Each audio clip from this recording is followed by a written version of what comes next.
Our pancreas is the main organ that regulates metabolism in the body. And without the pancreas, our digestion would simply not work. But after 50 years of age, very many people's pancreas begins to malfunction. And in this video, we're going to talk in detail about what's bad for our pancreas, what needs to be avoided, and what needs to be known. So watch the video to the end, it's going to be very interesting and helpful. Here we go. By the way, be sure to subscribe to our channel, and click on the bell. Do not miss any of our new videos. So, item number 1 is our daily calorie intake. We will put a lot of strain on our pancreas if we eat in excess, especially if we consume more energy than we spend during the day. Indeed, pancreatic diseases, including cancer, are more common in obese and overweight people. Ideally, of course, count the calories that we consume during the day.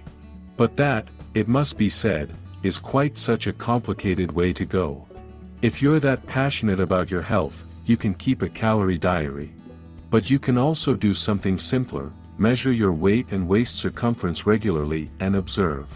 If our weight and waist circumference increases, then we are overeating and we need to cut back on calories. There are very average numbers, such as 2,200 kilocalories for an adult. But you have to understand that everything is very much individual. People are different, and people are different in their size. Someone weighs 50 kilograms, and someone weighs 150. People's metabolism is different. Some people don't eat a lot and are still overweight, and some people eat pretty much but are still in a good shape. So the daily caloric intake is also different for everyone. But it is very important for the health of the whole body, and the pancreas in particular. But here we need to make, again, one clarification. If at any point you suddenly decide that you want to lose a healthy amount of weight, and you start dropping weight drastically, extremely, that also carries risks. If we lose weight, it's the right decision, but we also need to lose weight gradually, smoothly, not more than 1 kilogram per week. It's about 2.2 pounds. If we lose weight faster, it carries risks. In particular, if we lose weight sharply, our liver starts to produce large amounts of cholesterol. This not only increases the risk to our blood vessels but can also provoke gallstones. The next bad habit for us is eating 1 or 2 meals a day in very large quantities. So, for example, we eat all of our daily 2,000 kilocalories at dinner, or we eat half for breakfast and half for dinner. That's not healthy, and the pancreas won't thank us for it. It's optimal to eat 4 to 6 meals a day. Of course, I understand that 6 meals a day, it's just well difficult to organize. It is enough to distribute your diet into at least 4 meals, but certainly not less. It's also highly recommended to eat slowly, take your time, and chew your food thoroughly. This is very important. Because when does digestion begin? Already in the mouth, when we chew it. Because already at this stage, together with saliva, food is mixed with enzymes, and digestion begins. The temperature of the food. You should not abuse too hot or too cold food. The most optimal temperature is slightly warm. That is, not room temperature, but slightly higher.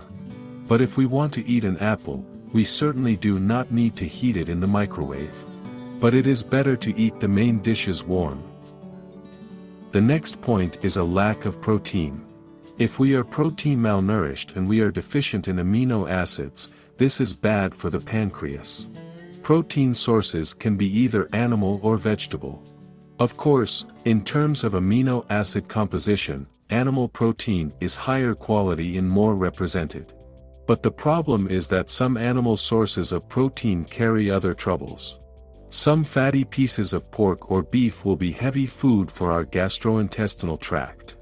Therefore, it is optimal to prefer fish in the first place, and chicken or turkey breast fillets in the second place.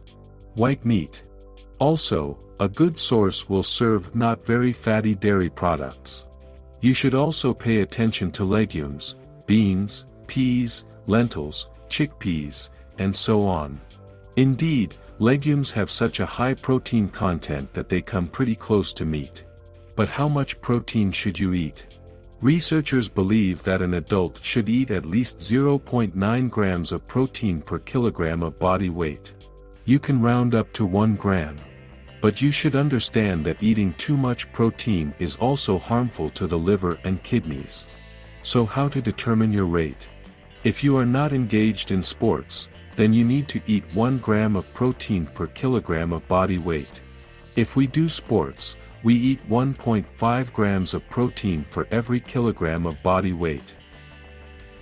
And now let's talk about those foods that are not recommended to eat in large quantities to save our pancreas. So, it is worth it to limit and not abuse a lot of fatty meat. Under no circumstances should you use margarine, not at all for any reason. If you have margarine in your refrigerator, throw it away immediately. This is an extremely harmful product. Also, smoked foods are not recommended. Also, you need to limit sugar. How much sugar can I eat? There are different views on this. Some say you can eat, relatively safely, up to 30 grams of sugar a day. It's 1 ounce. But some researchers say you can eat no more than 5 grams of sugar a day. 5 grams of sugar is downright steep and extreme. If you can do that, that's great. Of course, alcohol and smoking have a negative effect on the pancreas, as do carbonated and sugary drinks. It's also worth mentioning coffee, especially if we drink strong coffee on an empty stomach. Some people have such a habit, to get up in the morning and immediately a cup of strong coffee, to cheer up. But for the gastrointestinal tract and pancreas is a very undesirable event. Of course, processed meat should also be minimized. Various sausages, fast food, deep-fried, hamburgers, chips, and fries. And it is also worth limiting spicy foods. And also, nutritionists have singled out grapes as a separate item. It would seem that this is a fruit, and fruit is useful. But, if we are honest, then the grapes are much more harmful than beneficial. They don't provide much in the way of vitamins, minerals, and antioxidants, but they do provide a lot of sugar. When we eat grapes, it's like eating sugar with spoons. And to conclude, it's worth mentioning salt. As I've said many times before, there is a gold standard with salt: eat 2 to 5 grams per day. That's 1/10 of an ounce. If we abuse salt, it starts to put a big burden on the kidneys, the cardiovascular system, and the pancreas. So don't oversalt your food. By the way, write in the comments, which of these foods you eat. Or do you have any experiences, or thoughts that you can share? Tell me in the comments, it would be interesting. And now I highly recommend you watch my other video where I talk about the top 6 foods that are good for your pancreas. These are worth including in your diet. And this video is a great addition to what I've been talking about here, and you'll have a complete picture.